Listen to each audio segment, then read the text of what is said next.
Jack was horrified to see a woman jump off the cliff without hesitation, but then she flew up into the air and headed straight for the cave on the opposite cliff. They were going to participate in a superpower competition. Only those who crossed the gorge were eligible to participate. Jack watched in shock as the others walked onto the chain. Julie noticed Jack's fear. She grabbed Jack and flung him out onto the chain. Jack was terrified and clung tightly to the chain to steady himself.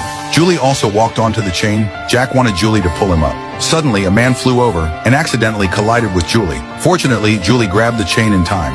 At that moment, a superhuman who could fly came to Julie's side. He grabbed Julie and threw her directly to the other side of the canyon. Julie landed safely at the cave entrance. Now only Jack was left on the chain. The others wanted to help him, but Jack refused out of pride. Everyone used their superpowers to cross the canyon. Only Jack was left, clinging to the chain and slowly moving forward. 2 hours later, Jack finally reached the cave entrance. When he stood up, his legs trembled uncontrollably. Suddenly, he seemed to see something shocking. There were a magical and peaceful world. Jack finally arrived at the competition venue. The competition was conducted by drawing lots, with 4 people in each group. When it was Jack's turn to compete, he appeared solemnly wearing a black robe, but then suddenly burst into laughter.